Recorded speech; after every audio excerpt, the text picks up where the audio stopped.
तो हमें दो चीज की सबसे आवश्यकता होती है, एक भाग्य की, दूसरे पुरुषार्थ की। मैं आपके भाग्य बनाने में कोई सपोर्ट कर सकता हूँ, लेकिन आपके पुरुषार्थ में तो आपको ही सपोर्ट करना होगा। और भाग्य पुरुषार्थ से बनता है, ये भी आपको अच्छी तरह जानना होगा।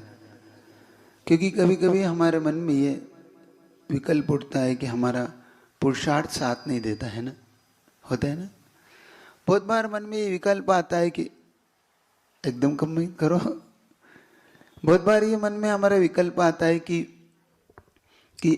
क्या कारण है कि हमारा भाग्य साथ नहीं दे रहा है, कौन सी वजह है कि सारी चीज करने पर भी रिजल्ट नहीं आता।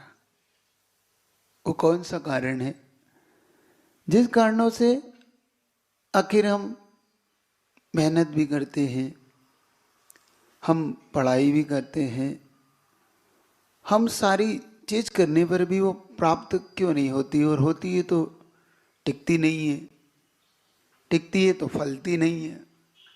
बहुत बार ऐसा होता है जीवन में। आप देखना, आपको वस्तु प्राप्त नहीं होती, हो जाती है तो बहुत जल्दी हाथ से निकल जाती है। अपन सोचते हैं कि काश वो हमारे साथ रहे, हमारे पास रहे, हम उसका उपयोग कर सके। पता पड़ा वो वस्तु ही हमारे पास से चली गई, और चली रही भी तो पता पड़ा हमें फल ही नहीं रही। होता है ना। इसके पीछे का वो अगम्य कारण कौन सा है, वो देखो। वो अगम्य शक्ति की ओर हमारा ध्यान नहीं जाता कभी। अगर हम उसको पकड़ लें तो हमारा लक्ष्य दूर नहीं है, और हमें हर वस्तु हमारे अकॉर्डिंग चलेगी। लेकिन हमारा पुरुषार्थ शायद उस दिशा में नहीं होके हम मेहनत खूब करते।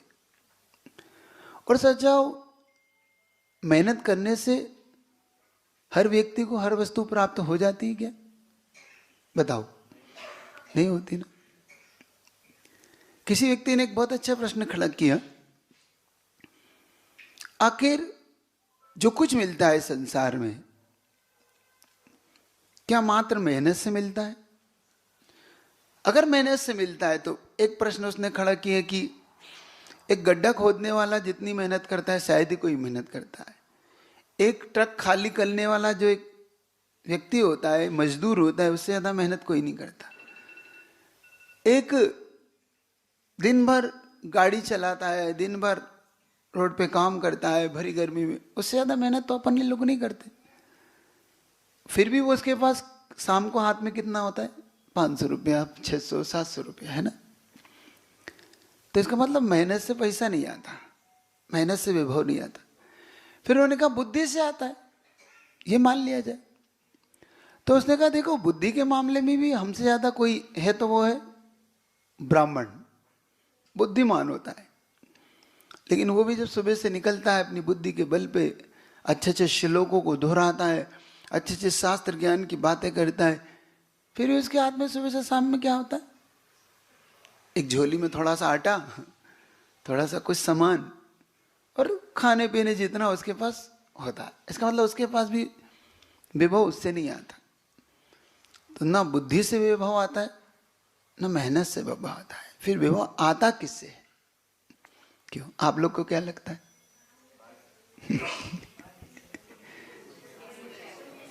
पुण्य से। ये बात बिल्कुल करेक्ट कही आपने। क्योंकि बहुत से लोग बैठे बैठे भी उनके पास सब कुछ होता है, ना वो मेहनत करते, ना ज्यादा ज्ञानवान होते, है ना। तो इसका मतलब है कि कुछ ऐसी अगम्य शक्ति की ओर हमारी ओर ध्यान जाए, तो इसका मतलब है कि हर चीज के प्रति हमारा जो भाव, हमें जो चाहते हैं, हम जो अचीव करना चाहते हैं, हम जिसके पीछे जिस लक्ष्य को लेके चले, जो गोल हमारे जीवन में होता है, उसके लिए कुछ ऐसी शक्ति हमारे पास अवश्य चाहिए, है ना। आज थोड़ा उसकी चर्चा आपसे करता हूँ। वो कौन सी शक्ति होती है जो हमें दिखाई नहीं देती लेकिन काम करती है? वो कौन सी चीज होती है जो हमारे जीवन में हमें हमारा लक्ष्य दिलाती है? जानना चाहते हो? आप लोग जानना चाहते हो? नहीं? अगर नहीं जानना चाहते हो, बोर हो रहे हो, तो अगर आपको ऐसा लगता है कि नहीं महाराज जी जल्दी छोड़ दे, तो मैं जल्दी छोड़ देता हूं, मुझे कुछ नहीं। क्या चाहते हो? यंग स्टार क्या चाहता है? यूथ क्या चाहता है? जो यूथ चाहेगा वो। क्या चाहते हो? समझना चाहते हो? क्योंकि आपकी लाइफ अभी शुरू हो रही है। आप अपने कैरियर के उस टर्निंग पॉइंट पे खड़े हैं जहां से आपका कैरियर ग्रोथ भी कर सकता है और अप भी हो सकता है। आप अगर इस चीज को पकड़ लिया, क्योंकि आप मेहनत करते हो इस समय, आप पढ़ाई करते हो इस समय, आप वो चाहते हो जीवन में, क्योंकि जिनकी जिंदगी 50 60 60 साल हो गई वो तो बिता चुकी है, अब तो सिर्फ ब्याज के जीवन जी रहे हो। ब्याज के जीवन जानते हो? बस अब जो है सो है, क्योंकि अब उन्हें ज्यादा उत्साह भी नहीं होता कि अब जो है भैया, इससे ज्यादा मेहनत होती भी नहीं।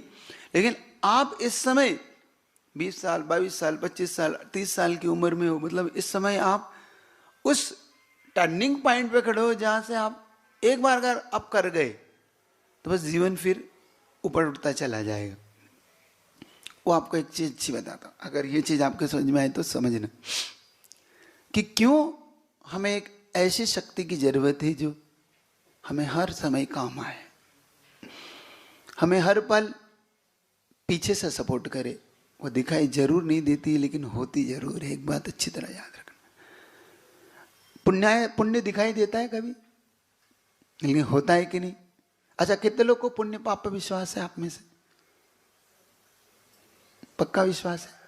विश्वास है जीवन में पुण्य नाम की कोई चीज होती? विश्वास है कि पाप नाम की कोई चीज भी होती? लगता है आपको? क्यों महसूस होता है? कभी कभी आपने ऐसा महसूस किया कि अचानक आपने नहीं सोचा और वो एकदम अचीव हो गया, आपको मिल गया, और अचानक आपके जीवन में जो नहीं सोचा था अचानक चला गया, आपके अचानक ही कैसे आपसे डिटेच हो गया वो पता ही नहीं पड़ा, छूट गया। महसूस होता है कभी? बस समझो यही कुछ अगम्य कारण है जिसको आपको समझना। बहुत अच्छी एक स्टोरी पढ़ रहा था अपने जीवन में, रियल स्टोरी। एक साधु के जीवन की स्टोरी पढ़ते हुए मैंने पाया कि साधु के कुछ अच्छे शिष्य थे, बहुत अच्छे शिष्य थे। वो शिष्य अपने गुरु के लिए भोजन लेने के लिए या कुछ लेने के लिए हर रोज निकलते थे। जब वो निकलते तो हर घर पे जाते और अपने गुरु का गुणगान गाते, अपने प्रभु का गुणगान गाते। एक दिन वो ऐसी जगह पहुंचा जिस दरवाजे पर उसने सोचा भी नहीं था कि वो किसका घर होगा, और उसने बिना दरवाजा खटखटाए अपने गुरु का गुणगान गाने लगा। और जब गुरु का गुणगान गाते गाते बहुत देर वहां खड़ा रहा कुछ लेने के लिए, तो अचानक देखता है कि वो दरवाजा खुलता और एक तांत्रिक वहां से निकलता है। और तांत्रिक कहता है, तू मेरे सामने किसी और का गुणगान गाता है? समझता है? तू जानता है मैं कौन हूं? मैं पहुंचा हुआ तंत्र विद्या का मालिक हूं, और तूने आज अच्छा नहीं किया, मेरा गुणगान नहीं गा के तूने अपने गुरु का गुणगान गाता है। तेरे अपने गुरु पे तुझे इतना विश्वास है तो ले, तुझे मैं अब एक श्राप देता हूं कि तेरा कल सवेरा नहीं होगा, तेरी मृत्यु कल निश्चित होगी। ले, मैं तुझे तंत्र विद्या से आज श्राप देता हूं। वो कहते हैं उसका श्राप कभी खाली नहीं जाता था। वो तांत्रिक इतना तंत्र विद्या में प्रवीण था, निष्णात था, कि उसका तंत्र विद्या पे, और उस शिष्य को घबराहट, इतनी घबराहट हो गई कि अब तो लो लेने के देने पड़ गए। जैसे तैसे वो पहुंचा गुरु के पास। गुरु ने पूछा मुस्कुराते, लाए हो कुछ भोजन? तो कहा हाँ लाया हूं, साथ में मृत्यु भी लाया हूं। उन्हें क्या हो गया तुझे? बताई, पूरी घटना बताई कि उसने मुझे श्राप दिया और नगर में जितने भी लोग मिले सब ने कहा कि इसके हिसाब से आज तक कोई नहीं बचा। गुरु ने समझाया कोई बात नहीं, मृत्यु तो सबकी एक दिन होना ही है। तो गुरुदेव फिर मेरा क्या होगा? क्योंकि अभी तो रात है, उसने सुबह तक मरने को कहा है ना। ठीक है कोई बात नहीं, भोजन करो, तुम अच्छे से भोजन करो। देखना प्रभु चरण गुरु चरण क्या होते हैं, आज सीख के जाना यहां से कि क्यों तुम्हें गुरु चरण और प्रभु चरण की छांव में रहने को कहा जाता है। क्यों हमारे यहाँ चत्तारी शरणम कहा है ना, चार ही मंगल, चार ही उत्तम, चार ही शरण गए।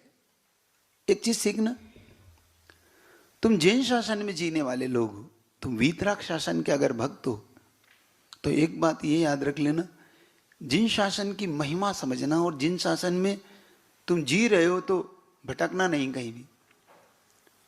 अन्य दर पे कभी सिर नहीं पटकना करना। अपने सिर को इतना मजबूत रखना कि कभी अन्य दर पे ना पटकना पड़े, कभी हमारा सिर किसी खोटे स्थान पे न झुके। हमारे पास खरे देव मौजूद हैं, हमारे पास खरे भगवान मौजूद है। हमारे भगवान की तो वो महिमा है कि सारा संसार उनके चरणों में झुकता है, गिरता है। समझ रहे हो? समझ रहे हो कि नहीं समझ? बड़े से बड़ा तंत्र मंत्र कुछ भी हो, डरना नहीं, कभी कभी नहीं डरना। और थोड़ा सा भी स्वाभिमान हो अपने इस जिन शासन पे, थोड़ा सा भी तुम्हें थोड़ा सा भी गौरव हो, आपको लगता है आपको जिन शासन में जन्म मिला अच्छा मिला? आपको गौरव लगता है? क्यों? कैसा लगता है कि कहां फंस गए? ऐसा तो नहीं लगता कहां उलझ गए, इससे अच्छा तो वही था। क्यों? क्या लगता है आपको? आपके जिन शासन पे गौरव लगता है? आता है गौरव? प्राउड होता है? होता है? फील होता है? किसी वैसा लगता है कि इससे तो वहीं ठीक थे, वहां पे इतना मिलता है, कम से कम उनके देवी देवता देते तो हैं, है ना? होता है ना? बहुत बार होता है। वहां जाओ, सिंदूर लगाओ, मंगलवार को सब बात पूरी। शनिवार को जाओ, उनको तेल लगाओ, सब पूरा। शुक्रवार को जाओ, उन देवी को मनाओ, सब बात पक्की, है ना? आता है ना? बहुत बार ऐसा आता है। और लोग भटकते। अभी 10 लक्षण आ रहा है ना? कहां जाओगे सब लोग? क्यों? सही बताओ। और महाराष्ट्र तो प्रसिद्ध है ना? क्यों? हर साल फिर जल्दी आओ, है ना? है ना? है ना? होता है ना? पुढच्या वर्ष लवकर या, जल्दी आओ, है ना? सब लोग मानते हैं? आप लोग मानते हैं? आप में से कितने लोग जाते हो? जाते हो किसी बार? जो है सो है, जाते? नहीं जाते? नहीं जाने वाले और जाने वाले कुछ नहीं बोल रहे।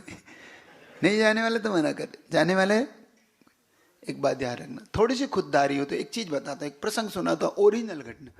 नमोकार की महिमा, अपने पंच परमेष्टि की महिमा देखना, वो कहानी तो पूरी कर ही रहा हूं। एक व्यक्ति से मिले हम लोग, उस व्यक्ति ने गजब की बात बताई कि महाराज जी, अपने जैन शासन की महिमा अपन लोग जानते नहीं। मैंने क्यों, क्या हुआ? महाराज जी, अपन लोग बहुत पीछे हैं, अपन अपनी जैन शासन की महिमा को नहीं जानते, लेकिन जिसने इस महिमा को जान लिया महाराज, उसने क्या नहीं पा लिया। मैंने पूछा क्यों, ऐसा क्यों कह रहे हो? तो उसने कहा कि महाराज, एक मुस्लिम व्यक्ति मिला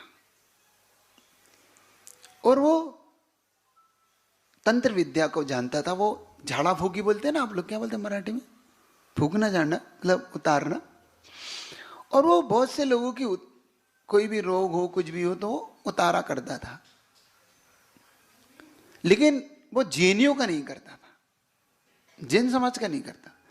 और कोई जैनी पहुंच जाए ना तो स्पष्ट मना कर देता था कि भाई जैन साहब आप यहां से चले जाएं, और मेरा निवेदन है कभी आप मेरे घर पे ना आए, मेरे दर पे ना आए, मैं आपके लिए कुछ नहीं कर सकता।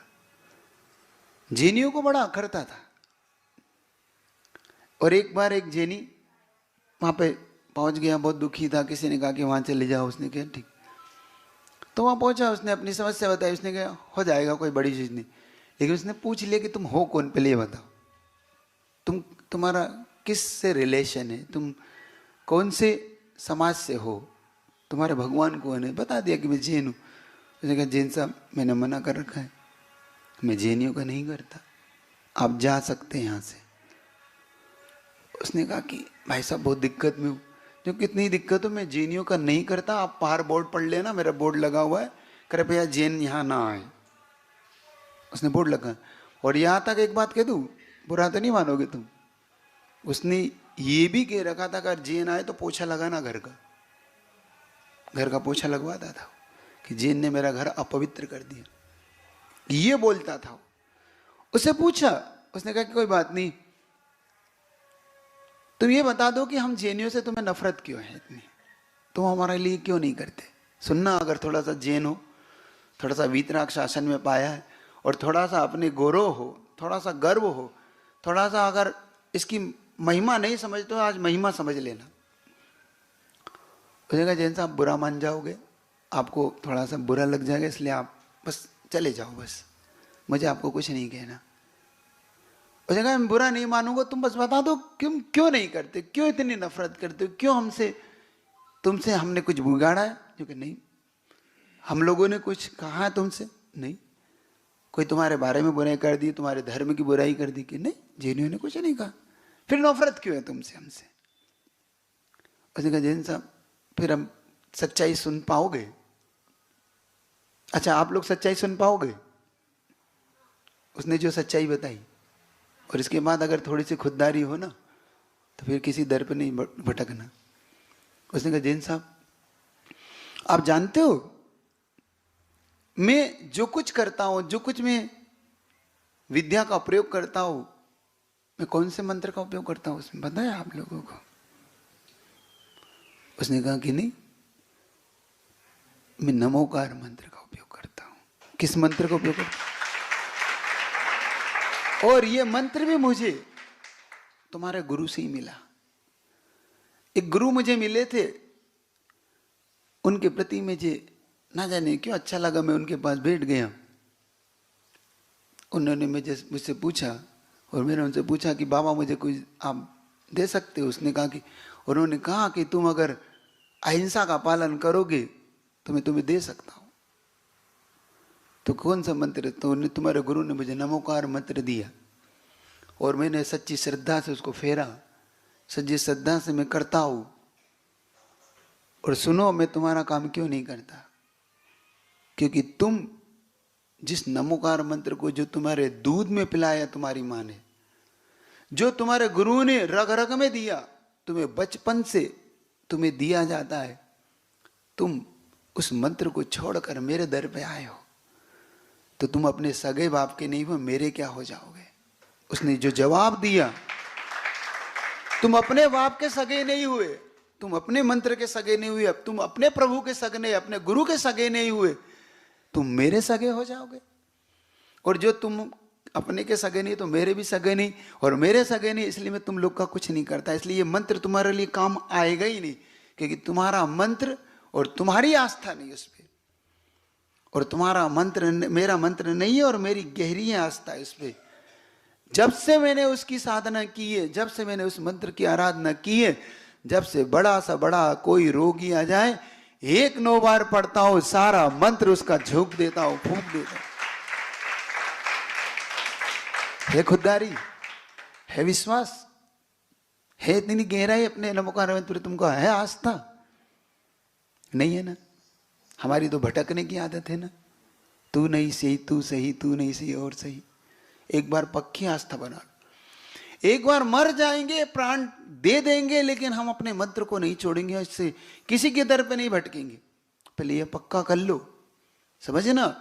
जो स्टोरी अब सुनाने वाला हूं, वो जब उसने अपने गुरु को सारी बात बताई, तो उसके गुरु ने कहा कि तू अभी तो सुबह तक तो भोजन तो कर ले, डरे मत, जो होगा देख लूंगा।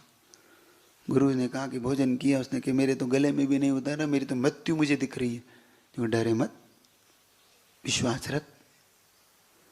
गुरु ने थोड़ी देर के बाद रात हुई, गुरु ने कहा एक काम कर दे, मेरा पैर बड़े दर्द कर रहे हैं, तू दबाएगा?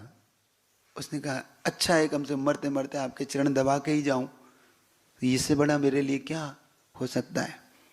वो गुरु के पास बड़े प्रेम से बैठ गया।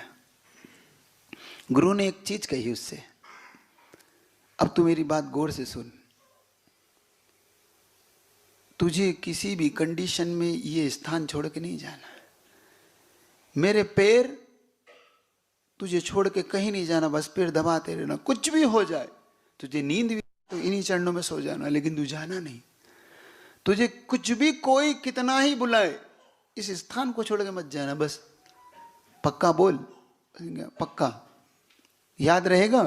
बिल्कुल याद रहेगा। उसने कहते धीरे धीरे गुरु की नींद लग गई। मध्य रात्रि हुई, रात के 12 बजा, उस तांत्रिक ने अपनी तंत्र विद्या का प्रयोग शुरू किया।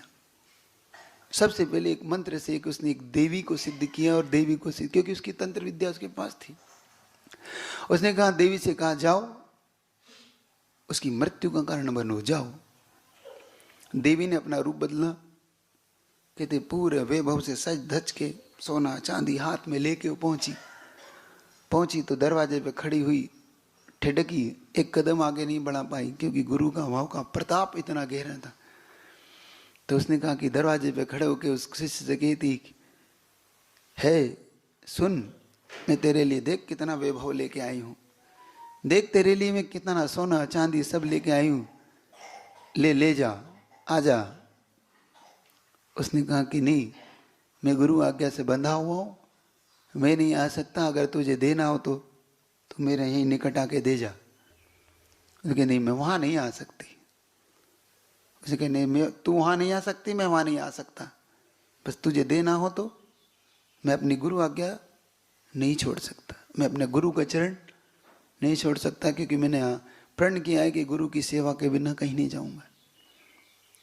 थोड़ी देर इंतजार किया, वो विद्या वहीं फेल हो गई, असफल हो गई, वो विद्या वहां से चली गई।